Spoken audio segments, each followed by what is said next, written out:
Hello everyone, this is Esmeralda, aka Esme, your financial officer for Stanford Women in Medicine, and I'm here to tell you all a little bit about my journey as pre-med here at Stanford. Hi everyone, my name is Janine and I'm a second year undergrad here at Stanford, pursuing the human biology major and possibly a music minor. Hi to our lovely swim community. I'm Kristen, Director of Outreach and Activism at Swim on Exec, and I just wanted to share a little bit about how to get more involved with mental health work on campus. Hello, this is Ania. I'm one of the co-presidents of Swim this year, and for my pre-med, pre-health journey, it was very much a journey of finding my why.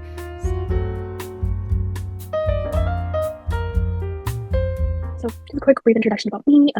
I use she, her, it pronouns. I'm current junior studying human biology. Home for me is San Diego, California, specifically a city called Escondido, and I am the proud eldest daughter of Mexican and Guatemalan immigrants. And a big identity that has really impacted kind of like my journey here at Stanford is being fly. So I am the first in my family to graduate high school and also pursue higher education. And I do come from a low socioeconomic background. And my interests lie within pediatrics, primary care, epidemiology, and endocrinology. So a little bit about why medicine. The whys for why I want to pursue become a doctor is really rooted in my early childhood experiences. Very early on, I forgot how old I was, but my doctor did tell me that I was pre-obese and at risk of developing type 2 diabetes. And type 2 diabetes is pretty prevalent within my family. My dad has that. And so at a very early age, I kind of just took ownership about how, take care of myself and taking care of my health overall.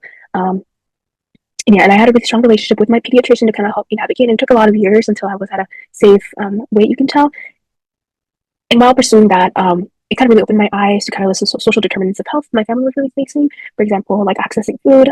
Sometimes, healthier food at the grocery store is more expensive than the less healthier food. Kind of just navigating that and seeing what we can do with the resources that we had. Also, kind of being more aware of kind of like the environment my neighborhood was at. Very early on, I had strong exposure to gang violence and just like substance abuse, kind of seeing fellow peers and friends fall into that path, and also seeing it happen in my own family, my own household, unfortunately, and seeing the different social factors that really played into that, and how those adverse childhood experiences impact someone's health later on when they're an adult, how they're more at risk at developing heart disease and other different chronic conditions because of those earlier exposures in their life. So there's a few other reasons why I want to pursue medicine, but those are kind of like the earlier things, and kind of reflecting how helpful and strong support system I had within my pediatrician, and I hope to bring that to my community in the future, specifically Latino communities, and kind of having a say at the table as a doctor and being informed within the policy and bringing and continuing advocating for my communities, right? My journey to healthcare began with music. And at first, I dreamt of becoming a violinist, and I just loved how the vibrato of my violin strings and anything that I played was the Advil that healed the people that I love. And underneath the melodies of songs I practice, it lies something that transcends these beautiful melodies, and it's the ability to heal. And so the sound waves from music I release into the world are inherently the medicine from my heart to heal the humans I love. And so that's what I love about music. Yet, no matter how many violin pieces I could play, I realized that there are certain illnesses that music alone can't heal. And after some personal experiences back at home, and experienced the kindness of my mom's gynecologist, she bridged the gap to my mom's recovery that music couldn't heal. And so that's when I realized that I wanted to be a part of this tangible healing process. So although music is my passion, it opened my eyes to realize that healing is really what I want to do in the future. I think a lot of us that come to healthcare and medicine, we have some vague notion or urge to help others and to serve others and to heal others. But what that looks like and the specific populations and forms of healing that we want to go on and do is something that we all have to figure out as we go along our pre-med journey. And for me, finding my why has been really closely tied to learning more about myself and my own identities as a 1.5 gen immigrant Chinese American woman who was late diagnosed with ADHD and other neurodivergences. I very quickly realized how much of my own health and experience of the world was tied to my other identities and the way that my brain and my body were wired. And so that really kind of has helped me narrow down my niche within healthcare of serving other people of color with neurodivergences like me. And then a few of my favorite courses I've taken here at Stanford include Psych 147, where I'm kind of like a teacher assistant for the big nursery, which has been great. I work with 2-year-olds, it's been fun. I kind of did the EMT program, which is an EMED 101A, B. I did it when it was still 3 parts, so it was a long year and it was 15 units, but it's super great. I feel like those skills are super applicable till now. I took this one class called the Social Media Make Better Physicians. I unfortunately I don't think it's offered anymore, but that was kind of like my first introduction and like my connection with an emergency doctor here at Stanford Hospital, and I was able to get some shadowing hours through there as well. And then this class I'm taking this quarter as well, which is sex, gender, and human physiology and disease. It's like cross listed as femgen as well, and chipper. Great class. I feel like I've learned so much from the professor herself, and I feel like the reflections are super interesting as well, like making you reflect on your own journey, like through puberty and stuff like that. So maybe if you're not super into that, but I think it's been super, super cool. And this fueled me to take niche classes like the super cool intro sem called the Surgical Anatomy of the Hand, also a medical anthropology class, and of course, continuing through the HumBio core.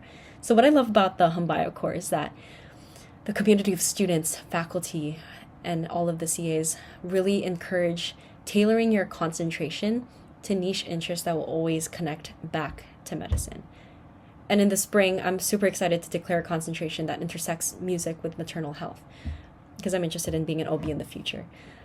HumBio helped me realize that I don't have to let go of my music interests to pursue the pre-med track. And it helped me realize that my interests supplement my pre-med journey. I would say favorite classes I've taken at Stanford, by far, this one is not related at all to healthcare or medicine or STEM or really, is called Dance 123 Hot Mess. And it's the most fun I've had.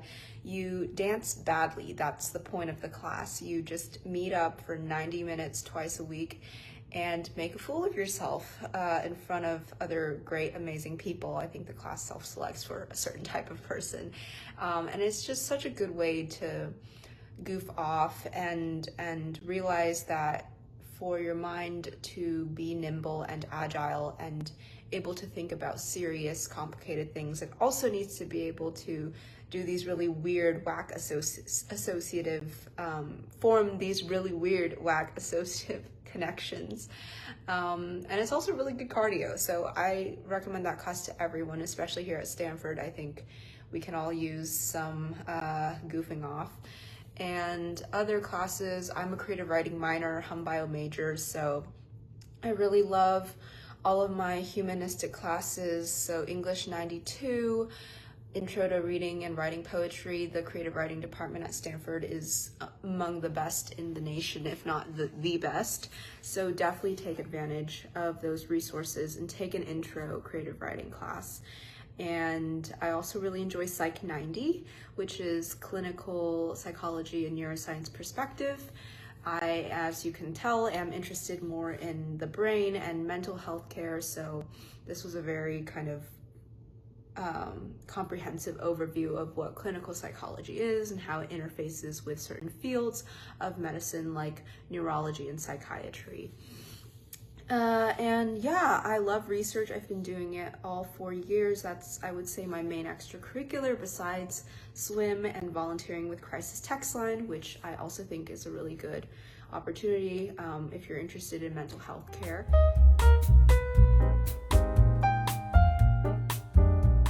These are kind of the involvements I have here at Stanford. I don't think I have time to kind of name them all, but some of the jobs I have is resident assistant for the KIO House. I'm the student staff at FLIS, which is the first generation and low income student success center, supporting our FLIS students, but also our transfer students, undocumented students, and our foster care youth as well. I serve as a research assistant for the Food for Health Equity Lab, have a few roles for carnal-free clinics, swim, obviously. I lead on the Farm Work and Immigrant Health Trip for ASB, I'm involved with CHE, and outside of Stanford, I work as a research fellow for the Latinos Contra Cancer nonprofit in San Jose. I've been doing that for about 2 years. And during the summers, I do my research for the Translational Genomics of Diabetes Lab. Currently, I'm working with the Body Empowerment Project, and I'm president for Chi Omega, which is a sorority here on campus. And some programs I've participated in, SIS, which is a super popular one, great way to get your shadowing hours in. I've shadowed a neuropathologist, and I'm currently shadowing a pediatric anesthesiologist, so that's been so much fun. And then I've done the EMF Memorial Health Justice Fellowship, a little bit more on the social side of health, and through this experience, I really learned about kind of like campaigning and kind of being the forefront and community organizing within San Jose, so great experience. I would love to talk more about it. I'm trying to keep it sweet and short, but I've also been involved in that for 2 years. And then during the summers, I've been able to do research here on campus with the Translational Genomics of Diabetes Lab through the DRIVE program. Great program, especially for my first gen baddies. Yes, I feel like it's very tailored towards that audience and really was my pinpoint person for the research. I really fell in love with my lab. So great experience. And then last summer, I was able to get my research funded through HB and then this summer, I'll be getting my research funded through BioX. I have been advocating in mental health both at Stanford and also outside of Stanford for the past, let's think, 4 or 5 years now, and just like have been really passionate and involved in this space. And I can't wait to share about how, if you're interested about getting involved, what first steps to take, who to contact, and how to just make that first effort and just like propel whatever passions you have, because mental health is so important, and it's so important for us to talk about it. So essentially on campus there are so many different organizations that are doing work in this space. Some of the biggest organizations that you can start off with to get involved is The Bridge, where they accept student staff members and are always like super open and super awesome to just reach out to and see how you can get more involved with mental health on campus. One way that I kind of explore going about staying involved in mental health work on campus was actually just by talking with other people and talking with our friends. And one project that I actually started last quarter in fall of 2025 was going around campus and interviewing people about how not only that they feel about mental health on campus, but also how their mental health is, and just doing quick check-ins and ways that they take care of themselves and engage in self-care. And I actually turned that into a documentary project that I later submitted. And it was just like really beautiful to hear a bunch of student voices. And I think that at the end of the day, mental health is really about starting conversation, starting community, and just starting the dialogue, which is so powerful and so beautiful. And anyone in any way could do that. And you cannot even imagine, or I can't even fathom the amount of like relationships I've built from doing that, and also just the amount of spaces to get more involved in mental health and the work in this space. Some outside organizations I'd also highly recommend just taking a look at and getting involved include the Stanford Social Media Lab, and they do a lot of digital wellness mental health work, looking into research at the Department of Psychiatry at the medical campus, where they also just do so great research in different regions of mental health and different treatments, as well as different focus points of mental illness that isn't talked as much on campus among students. Also looking into national organizations like NAMI, the National Alliance for Mental Illness, AFSP, for suicide prevention, Born This Way Foundation, that is one of the big foundations in mental health, D.D. Hirsch, which is a California-based suicide crisis line and the first suicide crisis clinic in the United States, and also just in our local community. For example, there are so many domestic violence shelters that are always needing call support and help support, and also looking towards how you may be interested in becoming a crisis call line, whether that's through CST on campus, which is a confidential support team, as well as 988, and just getting trained and just taking the first step. I do research through the Giardino Lab. I've done a separate research program every summer here. I kind of feel like I'm collecting them like infinity stones. So my freshman year, I did the Bio Summer Undergraduate Research Program, aka BSERP, which was really great. I did research on spinal cord pain inhibition and sex differences. And then last summer I did research with HB So if you're a hum bio major and you're a sophomore, definitely look into HB It's a fantastic opportunity. And this summer I'll be doing BioX, so that's more interdisciplinary research. So Stanford has amazing research opportunities. Don't be afraid to reach out. I know our professional development team at SWIM also has a resource drive, including resources on how to reach out to professors and get connected to those research opportunities. My contact info, email, phone number, feel free to shoot me a text. I'm an open book, so I'll be very real and authentic with you with kind of my journey. And maybe if you have any questions on how to get involved in the different orgs that I kind of mentioned, feel free to reach out to me. But it was a pleasure kind of sharing a little bit about my story. Thank you. To all the rising and more than competent pre-med girlies watching, just know that as long as you pursue the classes, the research, and the experiences that you're truly passionate about, we can always find a way to connect it back to medicine. And so that's the beauty of being pre-med here at Stanford. I am so excited for all of you to really dip your toes and dive into the water deep. And like mental health and advocacy is so important, especially on our campus.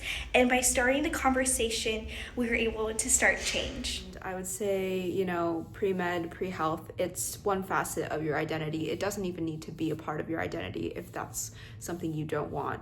You are a unique, vibrant person with your own interests and experiences and abilities. And really, that's what you should be working from.